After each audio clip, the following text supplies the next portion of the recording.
What's going on, sports card hobby family? Another day, another sports card video. Today we are going to be talking about shill bidding and how it's been a big problem for auction houses over the years. Do we have a solution? Talking about how to solve for shill bidding in sports card auctions.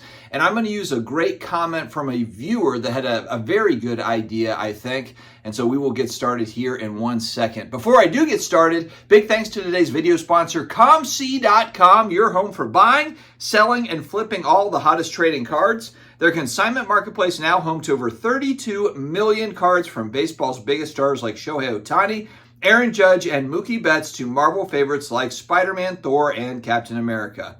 COMC has something for every type of collector, so make sure to visit COMC.com today to build out your collection with your favorite cards. I've got a link in the video description as well as in the pinned comments. Check out COMC. All right, it's no secret that people absolutely have disdain for shill bidding in our hobby because it costs all of us more money when we are chasing after the cards that we want. We've recently seen people bidding on their own auctions, influencers, or whatever you want to call them, bidding on their own auctions, and there's not really too much worse than that. Bidding on your own auctions or having your buddies bid on them. And then the problem is when you get caught, or when these people get caught, you know, it's always kind of like, do you wonder, is this the first time? It's kind of like if I catch my teenagers smoking a cigarette and they're like, oh, Dad, you know, it's my first time doing this. I've never done this before. I just tried it once. You know, it makes you think like, have folks been doing this all along? Have they been doing this 10 times, 50 times, 1,000 times? Or is that the one time that they kind of, you know, lost it and did that? And it just sucks because it just puts a huge black eye on this industry, really. If someone's getting in and they're like, oh, cool, an eBay auction or a PWCC auction or golden auction, and then find out later that it got shilled up by, you know, random people to get a higher price, we have got to fix that. And so we're going to talk about today a couple of different things. First off, let's talk about eBay, because eBay is always a big target, and for good reason, because they sell more sports cards than any other auction site on the planet. And so looking at eBay, though, one thing that they have started doing, and I've noticed this on more and more of the stuff that I'm bidding on and making offers on, they are requiring auto pay for bids. So it's basically like, oh, you're placing this bid. Do you agree to auto pay this with your credit card? And you click yes. And the same when making an offer. Right? Where I haven't seen this pop up yet is where someone makes an offer to me. So a seller has a buy it now and they've got it at $500 and they send an offer out to the watchers at $400 and they allow a counter offer and I make a counter offer at $300, let's just say. And if I win that, if they accept it, then I do have time to go ahead and pay. It doesn't auto pay for me there. But to be honest, I would be okay if it's all auto pay. You know, right now, a lot of it, or kind of historically, it was you've got 4 days to pay. You know, and for a lot of buyers and sellers, they're perfectly okay with that. But I think that's a bigger part of the problem is when you have someone that buys without the intention of paying, and then you're sitting there for 4 days before you can leave them with a, you know, a non-payment, you know, strike or whatever. It just stinks because you're sitting there, your hands are tied, you can't do anything with it. So I don't mind the auto pay feature. I've gotten used to it. At first I was kind of like, man, I don't know if I like this. But to me, it's kind of like the third-party authentication piece when buying a graded card or a raw card on eBay, where it goes off to either CGC or it goes off to either PSA to authenticate. And for some people, you're like, okay, it's a PSA slab. Why does it have to go to PSA for authentication? But now I'm just kind of used to it. And actually the turnaround has been fairly quick. It hasn't cost me anything extra. And so I've just gotten used to that. Fine, all good. And I feel like this is something that we all just need to get used to. We just need to get used to this practice across the board. One of my commenters, video commenters, Jeremy Friedman, he threw out here, hey, here's an idea that I have for all auction houses. And he throws out the example of it's a $1,000 sale. There's non-payment. The underbidder is left there at $990.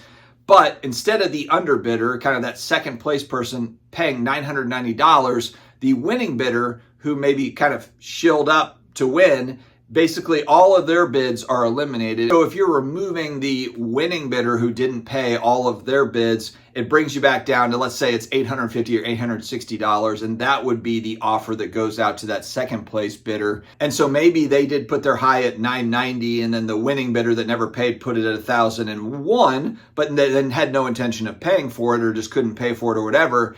The underbidder shouldn't be punished and have to pay $990. The offer really should be at, $850 or $860 before the winner of the auction that never paid, bid it up past that. I like this idea, and maybe sellers won't be happy with it because like, oh no, this was a $1,000 sale and now I'm only getting $850. But if it was a $1,000 sale, but it was bogus, then it's bogus. I think that we all have to live with that. Whether you're buying, selling, I think that's just kind of the way that it goes. And also I've been hearing recently this chatter about, golden auctions or PWCC auction where they're still waiting for payment a month after the item closed down. How is that even possible? And we're talking about kind of like high-end stuff. They're still waiting on payment. There's non-payment for like a month. How? Why? How is it not that there's just not an auto pay or it should have already been relisted or it should have already been offered to the silver medalist?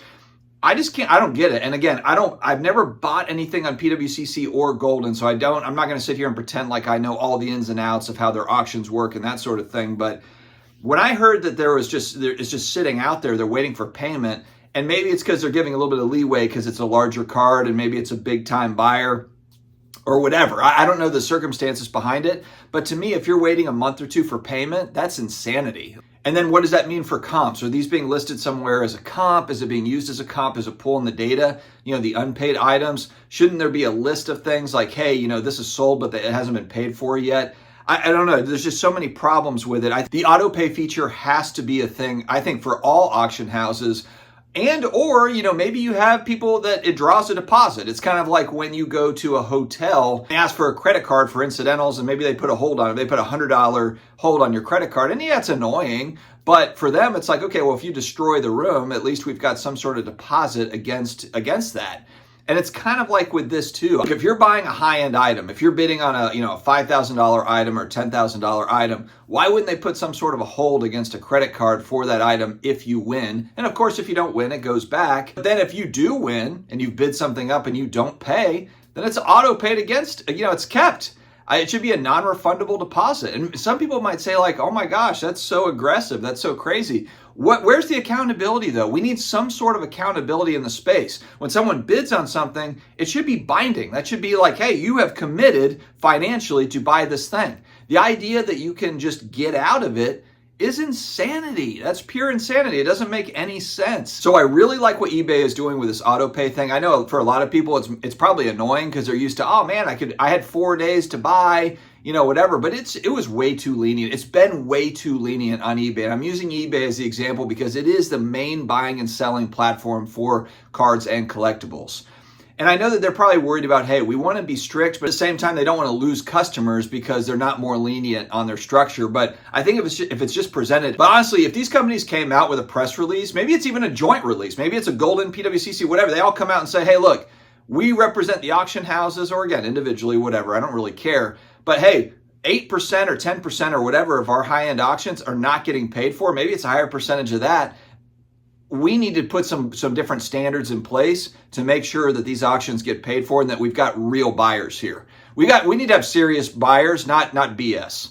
So I don't know. Let me know your thoughts in the comments here, but I think that we're kind of moving in the right direction with auto pay and this sort of stuff. While it's annoying, I think it's just needed. When you look at all the Shill auctions, especially on important cards, how much of the pricing is just being propped up by this sort of thing. So anyway, that's all I've got, my friends. Stay healthy, stay awesome, and I will talk to you again later.